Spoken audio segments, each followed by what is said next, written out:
Of you. स्वागत है आप सभी का स्मार्ट स्टडी क्लासेस में। मैं आज आपको मैथमेटिक्स का एक बहुत ही इंपॉर्टेंट टॉपिक पढ़ाने वाला हूं जिसका नाम है ट्रिग्नोमेट्री।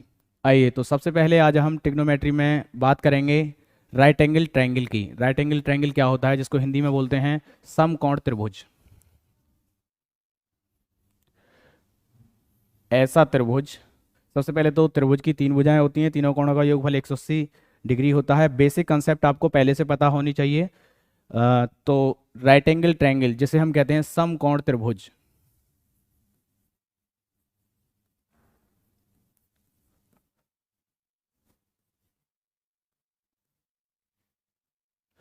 समकोण त्रिभुज मान लीजिए हमने कोई ए बी सी कोई समकोण है जिसमें समकोण है बी 90 डिग्री का। 90 डिग्री के सामने वाली भुजा हमारी होती है कर्ण। और मैं यहाँ पर दो राइट एंगल ट्रायंगल बना रहा हूँ, यानी दो समकोण त्रिभुज बना रहा हूँ जिसमें दोनों ही राइट एंगल हमारे बी हैं। यहाँ पर हमने मान के चलिए हम यहाँ पर हमारा कोण थीटा है, तो थीटा के सामने वाली भुजा होती है लंब। और तीन ही चीज़ें होती हैं, कर्ण, लंब और आधार। तो तीसरी भुजा हो जाएगा हमारा आधार, जैसे ए से प्रदर्शित कर रहे हैं हम यहाँ पे। अगर मान के चलिए हम यहाँ पर थीटा कोण मानते हैं, तो थीटा के सामने वाली भुजा ये हो जाएगी हमारी लंब, 90 के सामने वाली भुजा कर्ण हो जाएगी और तीसरी भुजा हो जाएगी आधार। और हमें एक पाइथागोरस प्रमेय हमने 8th 9th 8th क्लास में ही पढ़ रखी है, वो भी हमें ध्यान रखनी है। क्या होती है पाइथागोरस प्रमेय?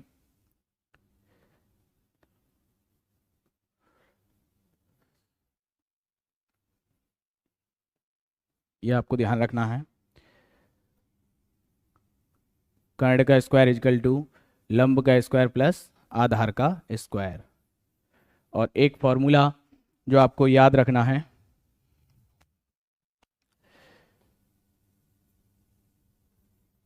लाल बटे कक्का, जिसमें यहाँ पर साइन, कॉस, टेन, कॉट, सेक, कोसेक। अगर हम साइन की बात करेंगे तो यहाँ से वैल्यू कैसे लिखेंगे, जैसे ये साइन है तो साइन थीटा बराबर इजकल टू होगा लंब बटे कर्ण, और कॉस थीटा बराबर होगा आधार बटे कर्ण, और टेन थीटा बराबर होगा हमारा लंब बटे आधार। जैसा कि आपको दिखाई दे रहा है, साइन थीटा, साइन के नीचे है कोसेक, और कॉस के नीचे है सेक, टेन के नीचे है कॉट। ये एक दूसरे के रिवर्स होंगे। जैसे कि बात करें, साइन के नीचे कॉस है तो कोसेक है, तो कोसेक थीटा बराबर हो जाएगा कर्ण बटे लंब। वैसे ही कॉस के नीचे सेक है तो सेक थीटा बराबर हो जाएगा हमारा, सेक थीटा इक्वल टू होगा कर्ण बटे आधार। टेन के नीचे हमारा क्या है, कॉट है, तो कॉट थीटा बराबर हो जाएगा हमारा आधार बटे लंब। ठीक है।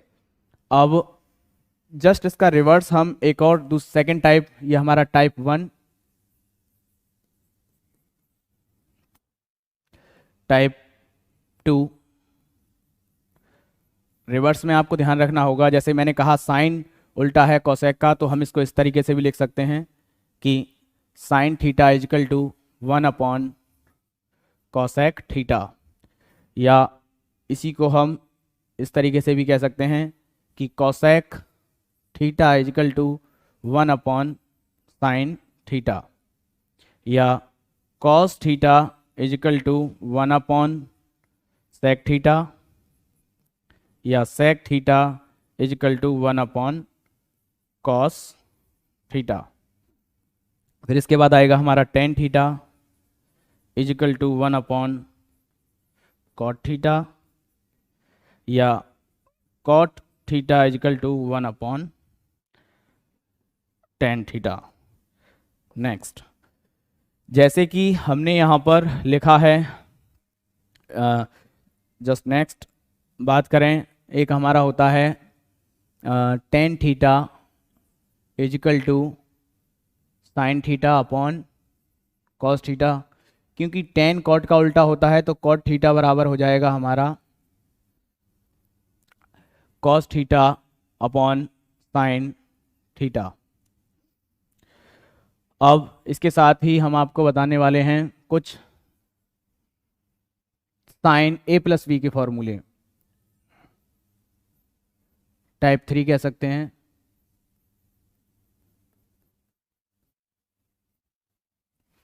तो जैसे sine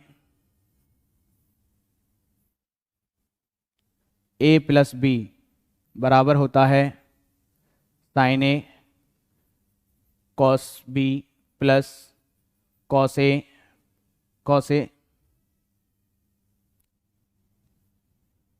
into sine b. Same as यहाँ पर अगर माइनस लगा देंगे तो यहाँ पर हमारा माइनस आ जाएगा। नेक्स्ट ऐसे ही हमारा कॉस में cos A plus B is equal to होगा कॉस ए इंटू कॉस बी। कॉस के फॉर्मूले में आपको ध्यान रखना है कि अगर यहाँ पर प्लस है तो हमारा साइन में साइन ए प्लस बी हो रहा, sign a cos b plus cos A sine B. Sign के फॉर्मूले में अगर प्लस है तो आपको प्लस लेना है, और साइन के फॉर्मूले में साइन कॉस कॉम्बिनेशन चलेगा। जबकि हम कॉस ए प्लस बी का जब फॉर्मूला लिखेंगे तो आपको ध्यान रखना है कि कॉस कॉस पहले लिखना है और प्लस का फॉर्मूला लिख रहे हैं, जैसे कॉस ए प्लस बी बराबर कॉस ए कॉस बी, फिर आपको माइनस साइन ए साइन बी। सेम एज आपको अगर यहाँ पर माइनस लगा दिया है तो यहाँ पर आपका प्लस आ जाएगा। ठीक है, नेक्स्ट हम लिखेंगे टेन का, जैसे tan a plus B is equal to, तो क्या होगा tan a plus tan b upon 1 minus tan a tan b. अगर हम बात करें टेन ए माइनस बी के फॉर्मूले की, तो टेन ए माइनस बी बराबर tan a minus tan b upon 1 plus tan a into tan b. Next अब इसके आगे हम नेक्स्ट टाइप लेंगे, टाइप 4।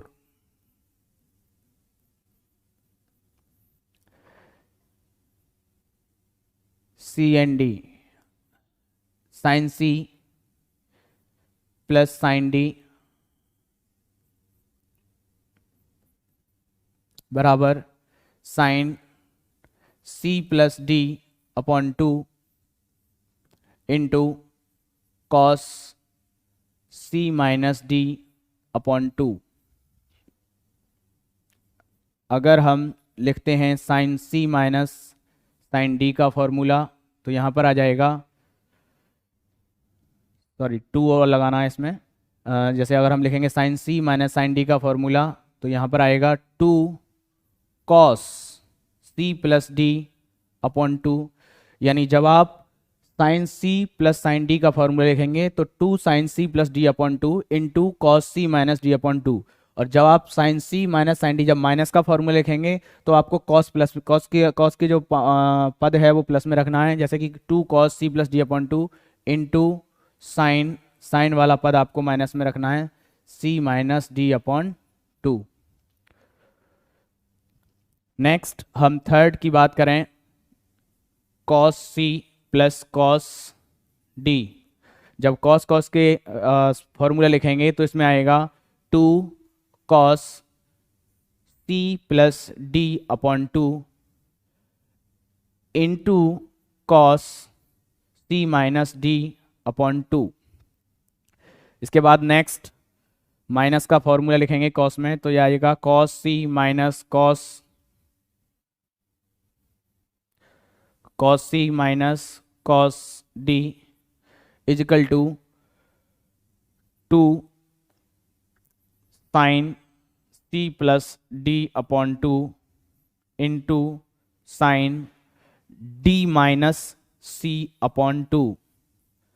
या इसके जगह पर हम एक वैल्यू लगा सकते हैं, जो अभी मैं आगे नेक्स्ट आपको बताने वाला हूं, माइनस की कंसेप्ट।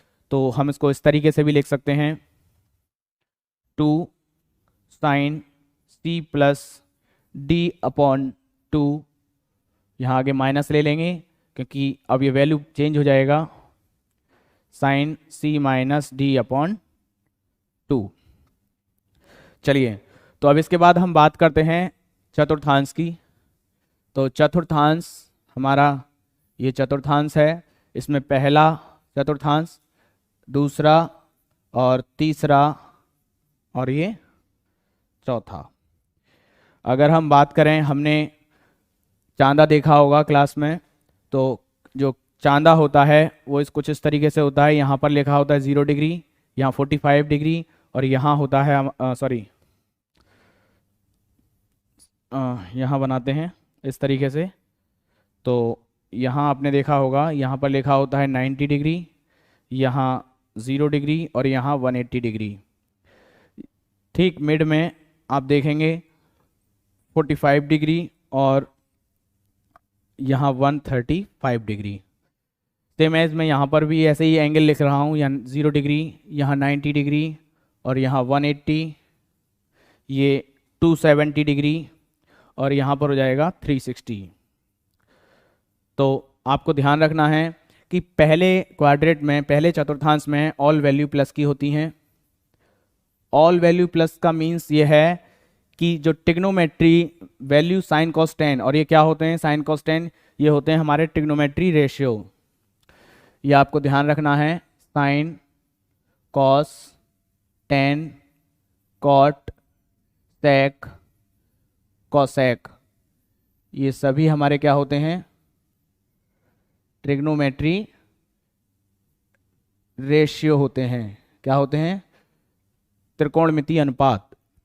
बात करें पहले चतुर्थांश में, तो सभी के मान जो है प्लस के रखेंगे। और पहले चतुर्थांश में कौन से मान आएंगे, आपने बहुत से सवाल देखे होंगे, जैसे कि साइन 315, साइन 15 या साइन 75, कुछ इस तरीके के जो क्वेश्चन होते हैं वो चतुर्थांश की सहायता से ही हल किए जाते हैं।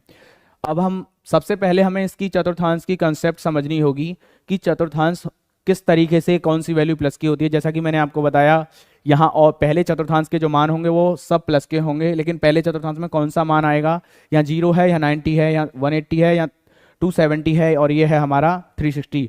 तो 90 डिग्री से जो एंगल कम हो, जो मान कम होगा, आप खुद देखिए, जैसे आप देख रहे हैं 0 से और 90 के बीच में जो भी मान होगा वो पहले चतुर्थांश के अंतर्गत आएगा।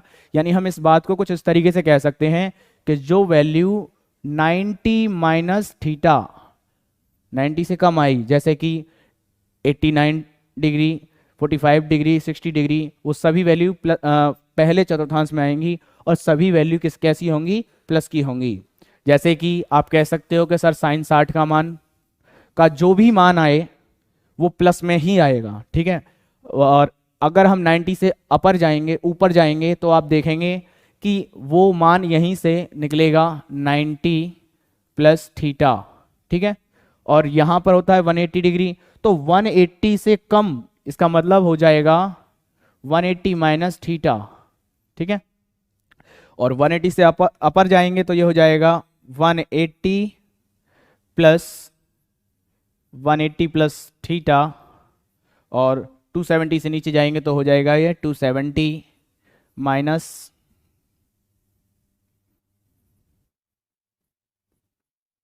थीटा। 270 प्लस करेंगे तो ये हो जाएगा 270 प्लस थीटा और 360 माइनस थीटा। जब हम 360 से भी ऊपर चले जाएंगे तो ये मान हो जाएगा हमारा, और वो कहाँ पहुँचेंगे, चौथे चतुर्थांश से ऊपर पहुँच जाएंगे तो वो पहुँच जाएंगे हम कहाँ पर, पहले चतुर्थांश में। और पहले चतुर्थांश में फिर क्या लिखा जाएगा, क्योंकि हम पूरा घूम गए यहाँ से, यहाँ पर 360 हो गया, 360 से भी ऊपर चले गए तो वहाँ कहाँ पहुँचे हैं, पहले चतुर्थांश में पहुँचे हैं, उसको लिखेंगे 360 प्लस थीटा। यानी वो वैल्यू भी किस में लिखी जाएगी, आपके पहले चतुर्थांश में काउंट होगी। अब हम ये हमने पढ़ा, इसके साथ अब हम पढ़ने वाले हैं इसमें देखिए, पहले चतुर्थांश में सब वैल्यू प्लस की होती हैं और दूसरे चतुर्थांश में आपका केवल और केवल साइन और कॉसेक ये वैल्यू प्लस की रहती हैं, और तीसरे चतुर्थांश में केवल टेन और कॉट प्लस के रहते हैं। चौथे चतुर्थांश की बात करें हम तो इसमें रहे केवल साइन कॉसेक हो गया, टेन कॉट हो गया, रह गया हमारा कॉस और सेक। तो ये कॉस और सेक जो है प्लस के होते हैं।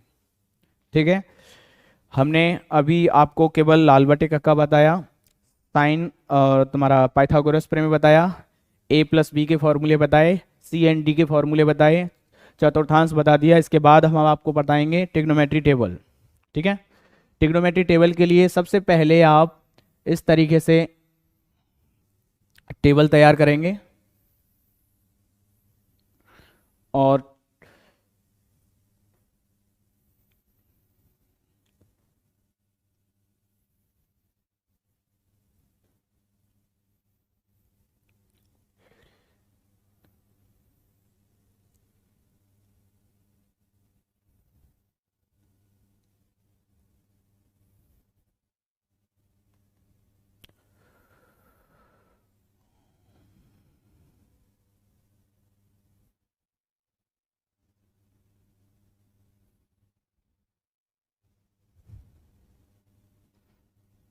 इधर साइन, ये ट्रिग्नोमेट्री रेशियो लिखे जाएंगे इधर, और इधर लिखे जाएंगे एंगल, जैसे 0 डिग्री, 30 डिग्री, 45 डिग्री और 60 डिग्री और 90 डिग्री। इधर लिखा जाएगा ट्रिग्नोमेट्री रेशियो को, साइन, कॉस, टेन,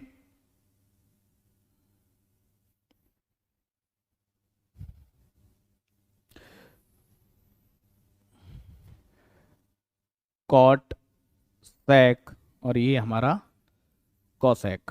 ठीक है, इस तरीके से आपको पहले ओरल टेबल ड्रॉ करनी है, फिर इसमें इन सभी का मान जो ट्रिग्नोमेट्री रेशियो हैं बारी बारी से हम इनके वैल्यू लिखने वाले हैं। जैसे कि साइन, अब ट्रिग्नोमेट्री टेबल को एक ट्रिकी फॉर्म में भी सबसे पहले मैं आपको बताऊंगा जो आसान रहेगा आपके लिए जो पहली बार पढ़ रहे हैं इसको। जैसे यहाँ आपको सबसे पहले ड्रॉ लिखना है 0, 1, 2, 3 और 4, और सब में डिवाइड कर देना है कितने का, 4 का।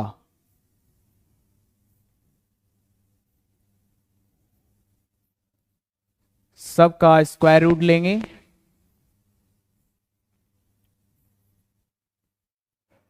और देखिए आपको कुछ बेसिक कंसेप्ट जो पुरान या तो आपको पहले से पता होंगी, अगर नहीं पता तो आप वो भी आपको ध्यान रखना है कि अगर किसी 0/1 वो 0 होता है, या फिर आपको ऐसे समझेंगे कि 0/ कोई भी नंबर है, चाहे 5 हो या फिर 0/a हो या 0/x हो, सभी की वैल्यू जो है कितनी होती है, 0 होती है। ठीक है, इसी के साथ आपको ध्यान रखना है अगर संख्या बटे 0 है, जैसे कि x/0, तो उसका वैल्यू ऑलवेज इन्फिनिटी होता है। तो ये आपको पता होना चाहिए। तो ये क्यों, अब 0 का अगर रूट लेंगे तो वो 0 ही होगा। तो आप देख रहे हैं यहाँ पर 0/4 रूट, तो इसकी वैल्यू कितनी क्या आने वाली है, √0, और √0 का मतलब 0। अब देखिए स्क्वायर रूट आपको पहले से पता होने चाहिए 20-25 तक, तो 1 का 1 और 4 का होगा 2। यहाँ पर हम इसको काटेंगे तो कितना आएगा, 1/ डिवाइड करेंगे तो 1/2, तो क्या होगा, रूट में 1/2, और 1 का स्क्वायर रूट 1 ही होता है और 2 को √2। इस तरीके से हम नोट डाउन करेंगे। फिर इसके बाद हम क्या लिखने वाले हैं, देखो √3 का √3 और √4 का होगा हमारा 2, और 4/4 1 और 1/1 1, यानी 1/1 ये हमको पता होना चाहिए 1 होता है, यानी 5/1 को हम क्या लिख सकते हैं, 5 लिख सकते हैं। इसी तरीके से 1 का स्क्वायर रूट करेंगे तो 1 आएगा।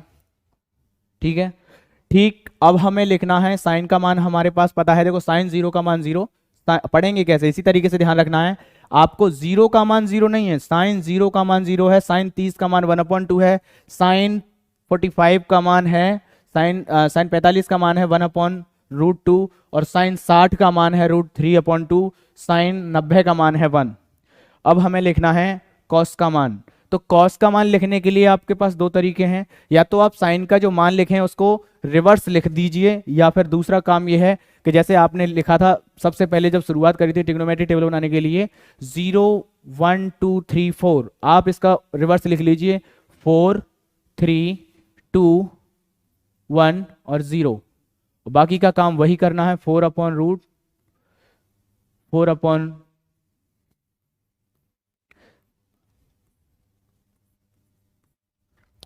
और अब हम इसको, अब आपको पहले से पता है कि इन सब के मान आपको पहले से पता, तो आप लिख सकते हैं सीधा 1, ये हो जाएगा √3/4, क्योंकि आपने अभी साइन की वैल्यू को इसी को हल किया था, सॉल्व किया था। तो ये होगा हमारा क्या होगा 1/√2 1/2 और ये हो गया हमारा 0। ठीक है, साइन और कॉस ये आपको बहुत अच्छे तरीके से इनको बना लेना है, सीख लेना है किस तरीके से बनाएंगे। अब आपको tan का मान लिखना है, तो tan के लिए मैंने क्योंकि अभी आपको बताया था कि tan theta is equal to होता है sine theta upon cos theta, और cot theta is equal to होता है cos theta upon sign theta. तो हम वैल्यू किसकी लिखने जा रहे हैं, tan की। तो tan के लिए sign theta upon cos theta. अगर मैं वैल्यू लिखता हूं कि tan 0 का मान, तो आपको ये पता होना चाहिए, जैसे मैं लिखता हूं tan 0 का मान tan 0 डिग्री, तो आप क्या लिखेंगे sin 0 degree upon cos 0 degree. Sin 0 degree का मान आपको पता है, साइन 0 डिग्री का मान है आपका 0 और कॉस 0 का मान कितना है 1। तो 0/1 मैंने अभी आपको उधर बताया है कि 0/1 कितना होता है 0। ठीक है, तो आप सीधा कह सकते हैं कि सर tan 0 डिग्री का मान हमारा कितना होगा 0। ऐसे ही tan 30 डिग्री का मान लिखना है, तो मैंने बताया formula sine upon cos, tan 30 degree का मान लिखेंगे तो tan 30 बराबर साइन 30 अपॉन कॉस 30, इस तरीके से। फिर साइन 30 का वैल्यू देखिए, साइन 30 का वैल्यू देखिए टेबल में, आप बताइए साइन 30 का मान कितना है 1/2, तो लिखेंगे सर 1/2 अपॉन कॉस 30 का मान कितना है सर √3/2। तो √3 अपॉन, सॉरी यहां पर एक थोड़ी सी मिस्टेक हो गई है, ये मान हम दोबारा लिख देते हैं, √3/2 4 बन गया था। ठीक है, तो ये हो जाएगा 2 से 2 हमारा कट जाएगा, तो कितना रहेगा 1/√3। तो साइन 30 का मान कितना होगा 1/√3। या आप सीधा समझने का प्रयास करेंगे कि साइन 30 का जब मान लिखेंगे तो साइन tan 30 का जब मान लिखेंगे तो साइन 30 बटे कॉस 30, और सॉल्व करने के बाद आएगा हमारा कितना 1/√3। सेम एज हमें tan 45 का मान लिखना है, तो साइन 45 अपॉन कॉस 45। साइन 45 की वैल्यू है 1/√2, कॉस 45 की वैल्यू कितनी आएगी 1/√2, दोनों सेम है। तो आप ही बताइए कि 1/√2 अगर मैं इस तरीके से 1/√2 अपॉन 1/√2, तो ये पूरा का पूरा कट जाएगा, ये वैल्यू इससे कट जाएगी 1 टाइम्स, तो आएगा हमारा 1। अब देखिए tan 60 डिग्री का मान लिखना है, तो आप बताइए √3 अपॉन tan 60 डिग्री का मान लिखेंगे तो sin 60 degree upon cos 60 degree और 1/2। तो 2 से 2 कट जाएगा, हमारा क्या रह जाएगा 1/√3, यानी √3/1 रह जाएगा, और इसका वैल्यू होगा हमारा √3।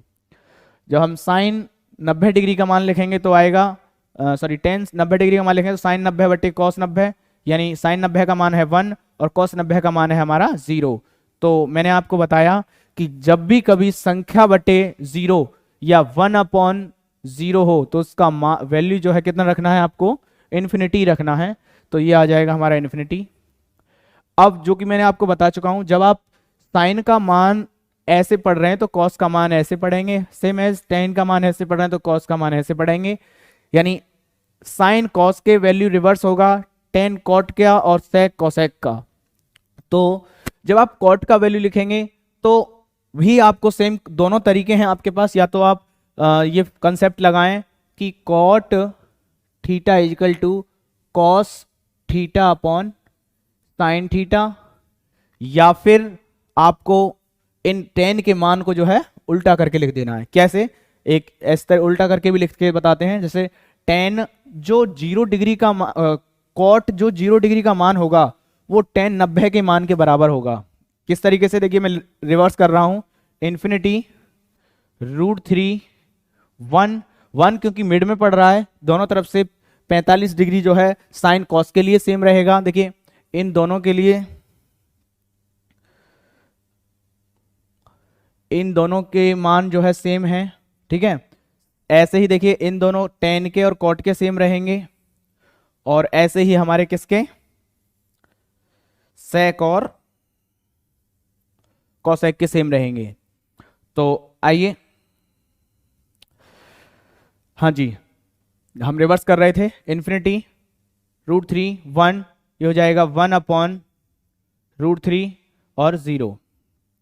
चलिए, तो हम अभी तक साइन कॉस टेन कॉट को पढ़ चुके हैं। अब आगे हमारे पास आ रहा है सेक। तो सेक 0 डिग्री का मान हमको लिखना है, और क्योंकि मैं आपको पहले बता चुका हूं इसमें, देखिए अब हम पढ़ रहे हैं सेक की वैल्यू को। तो आप देखिए यहां पर नोट करेंगे, ये जो सेक थीटा बराबर है कॉस थीटा, और कॉस थीटा की वैल्यू मैं पढ़ चुका हूं। अगर मान के चलिए मैं यहां पर वैल्यू लिखूंगा सबसे पहले सेक 0 डिग्री का वैल्यू, तो सेक 0 डिग्री बराबर क्या होगा, 1/,